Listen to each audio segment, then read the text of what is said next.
Kenal aku ini sih? Udah kenal? Udah ya. Belum.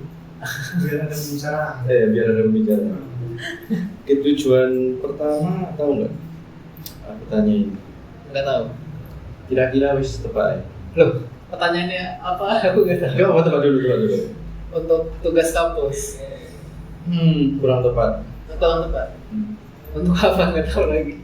Oke, jadi tujuannya itu buat orang itu punya motivasi nggak buat belajar.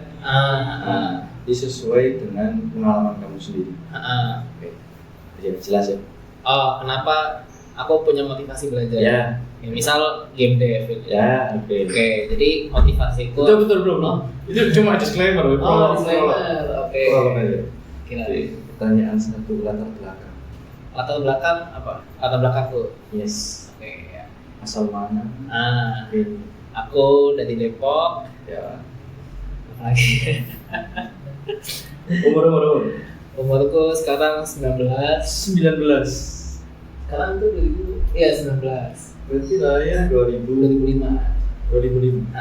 Nanti berarti hari ini ya, tahun ini ya? Tahun ini 20. Ya, aku 19 dari Depok. Aku dari Binus. Ya. Semester 6. Semester 6. Ya. Binus. SMK dulu di sana juga? Enggak, aku SMA di Depok. Terus SMA di Depok, kuliah di Jakarta. Dari Jakarta. Ambil jurusan? Ambil jurusan, nama jurusannya tuh Game Application and Technology. Itu mulai semester 1? Ya. Dari semester 1 sampai semester sekarang? Ya. Ini kedengeran kan? Kedengeran. Bahasa yang pertama dipelajari? Bahasa pemrograman yang pertama dipelajari? Bahasa Indonesia bahasa paling pertama tuh Python. Aku belajar pas SMA pas COVID. Itu mandiri. Berarti otodidak ya? Ya. Gak ada yang ngajarin. Itu SMA berarti IPA IPS? IPA. Terus pas masuk di kampus itu, Pythonnya dipakai nggak? Lebih ke apa ya, knowledge ngodingnya ya. Kalau Pythonnya sendiri nggak pakai. Tapi karena aku udah tahu ininya lah kayak cara ngodingnya, tinggal ubah-ubah sinteks saja ya berarti udah gampang. Gitu. Gampang buat adaptasi. Terus bahasa pemrograman yang paling kamu suka? Yang paling ku suka, ya mungkin yang sekarang sih, berarti C#. Ya. Yang paling ribet, paling kamu benci, paling kamu hindari? JavaScript. Ya. Alasannya? Jadi JavaScript itu dia kan web based ya. Dimana web ini tuh selalu berubah-ubah. Jadi dia tuh bahasa pemrogramannya juga sering update. Dimana banyak sinteks-sinteks berubah. Nah, cuma masalahnya adalah sinteks lama masih bisa digunain. Karena kan nggak mungkin kan diubah semua, nanti ada web yang nggak bekerja. Cuma itu disitunya jadi wah ribet banget JavaScript. Tambah banyak ya berarti. Kayak nggak tahu ini yang terbaru apa bukan sih gitu. Gitu. Alasan kamu ngambil jurusan itu apa? Karena emang pengen jadi game dev. Karena pengen jadi game dev. Ya. Motivasinya? Motivasinya jadi pas aku SMA itu kan gabut karena COVID. COVID 3 tahun. 2 tahun 3 tahun. Dan di situ aku mulai ya karena COVID kita kan gak ada teman kan ya. Aku pas itu juga jauh dari teman-temanku karena rumahnya aku jauh sendiri kan. Aku gak ada teman. Tiap hari main game doang, rasanya kayak aduh sepi terus apa. Ya terus karena aku main game ini aku lama-kelamaan jadi apa ya? Aku misal lagi main game nih, aduh nih game harusnya begini nih, ini harusnya begini. Nah dari situ aku memiliki keinginan untuk bikin game yang bisa bikin orang senang. Gitu. Bagus. Kenapa harus C#? Karena C# itu Unity. Ada alasan lain? Alasan lainnya, ini kan C# aku baru pertama kali nyentuh OOP ya. Dan aku suka aja gitu. Dan aku memang belum belajar OOP yang lain kayak Java gitu, belum pernah nyentuh. Jadi ya untuk sekarang C#. Platform belajar yang selama ini dipakai? Platform belajar kalau dari paling pertama tuh Geeks for Geeks. Itu pas itu buat belajar Python. Di situ yang pasti YouTube. Itu pasti ya. Ya. Persentase tertinggi yang platformnya YouTube. YouTube berapa persen? 50% ke atas. Wah, 90 ya. Oke. Mudah apa susah sih buat belajar C#? susah banget. Susah banget. Aku kira mudah loh kamu bilang itu. Susah. Aku jadi semester, aku kan walaupun jurusannya game application and technology, tapi baru belajar ngoding game itu semester 3. Semester 1-2 tuh masih kayak fundamental teori. Ya, fundamental teori gitu-gitu. Semester 3 baru belajar, semester 1 tuh udah ngoding tapi C sama C++. Semester 3 baru C#. Karena itu OOP aku gak ngerti sama sekali. Bener-bener aku baru ngertinya semester 5. Dan semester 5 itu aku juga belajar karena pas itu kan aku bodoh kan, aku nggak ngerti apa-apa. Ya udah yang penting nilai bagus gitu. Aku nyontek atau apa. Cuma ngeliat teman-temanku, wah udah bisa bikin game, keren-keren banget. Nah dari situ aku baru belajar. Sulitnya gara-gara apa sih? Karena aku belajar Python, JavaScript, C itu kan bukan OOP. OOP-nya sedikit gitu. Jadi pas belajar C# ini ada ya kayak misal polymorphism, terus inheritance, wah aku nggak ngerti sama sekali. Kayak gitu. Kalau misal dibuat tingkat kesulitan, jadi menurut kamu selama ini bahasa pemrograman yang kamu ketahui paling sulit C# ini? Ya, tapi itu lebih ke subjektif ya. Karena kan proyek terbaik yang pernah dikerjakan dan menurutmu sangat bagus. Proyek terbaik ada 2 proyek sebelum sekarang ini. Gimana aku jelasin? Masih ada? Masih. Game ya? Game. Berapa buat? Ada 1? Mungkin jadi proyek terbaik aku ada 2 deh. Yang satu ini game. Satu ini jadi dulu pas SMA yang aku belajar Python sama JavaScript itu aku bikin website. Yang maybe 2 itu. Terbaik. Ya.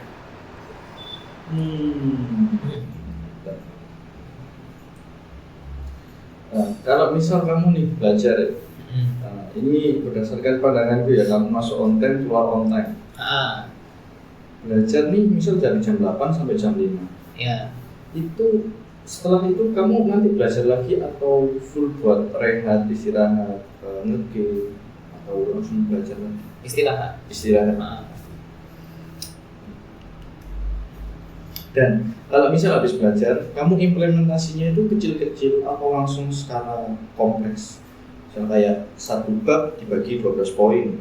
Itu kamu 1 poin kamu implementasi atau nunggu 12 poin itu langsung implementasi? Nunggu 12 poin langsung implementasi. Alasan bermain game? Selain untuk menciptakan game sendiri? Ya karena apa ya? Ya seru aja. Suka ngelihat kreatif gitu. Bermotivasi juga. Iya. Selain bahasa C#, bahasa apa lagi yang sekarang kamu kerjakan? Kamu belajar? Gak ada. C# dong? Iya. Pasti programmer AI tahu lah ya? Iya. Pernah nggak? Pernah. Dalam project maybe cuma untuk nanya ya. Nanya ya ini codingannya gimana gitu. Apakah memakainya untuk itu atau hanya bertanya buat apa ini benar atau salah? Cuma bertanya aja.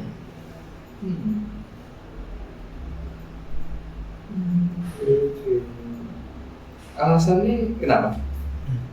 Kenapa nanya AI? Iya, bukan. Kenapa kan AI kan semakin banyak sekarang. Iya. Dan menurut penilaian subjektif kan terbukti sangat membantu orang nih. Kenapa kamu nggak ikut gunain AI juga dalam project?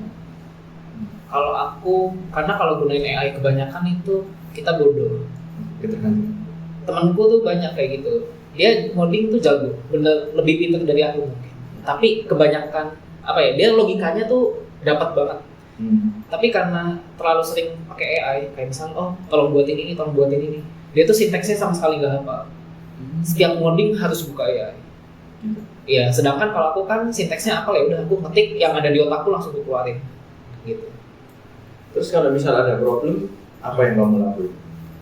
Kalau ada problem, ya biasanya aku sebenarnya AI itu aku lebih ke last resort ya.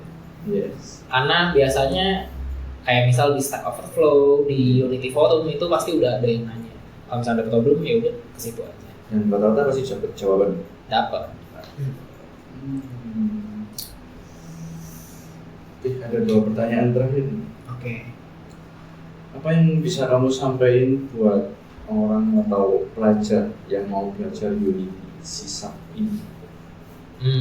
Belajarnya harus bener-bener giat, nggak boleh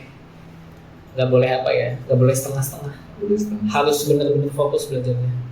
Karena banyak game dev abal-abal. Banyak. Dan ngomongin game dev abal-abal, itu seberapa pengaruh game dev abal-abal ini dalam sebuah project kayak perusahaan? Wah, ngaruh banget. Kayak jarang sih orang yang beneran yang bukan abal-abal itu jarang. Biasa mereka merasa mau jadi game dev bukan karena mau bikin game, tapi karena suka game. Itu kayak aku kasih tahu aja di jurusanku. Itu basically kayak 90% kayak gitu. 90%. Bener-bener mereka nilainya jeblok semua gitu lah.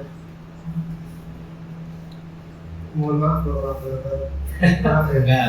Kalau kamu bisa gitu. Oke, apa yang bisa kamu sampaikan pada orang yang sering setiap waktu, setiap saat, setiap masalah, setiap problem itu langsung wah kurang. Apa ya? Kamu harus sadar juga, kamu tuh bukan cuma ngerjain project, tapi kamu juga belajar. Kalau misalnya terlalu dependent sama AI, kamu nggak belajar kayak gitu. Kamu cuma ya kalau misalnya kamu ngerjain tugas yang sepele gitu gak apa-apa pakai AI. Aku juga sering misal tugas nulis gitu kan, tugas bikin paper ya udah pakai AI. Cuma kalau ini kan kamu belajar buat masa depanmu, bisa pakai AI gitu. Oh ya, kalau boleh tahu spill platform YouTube itu channel apa aja?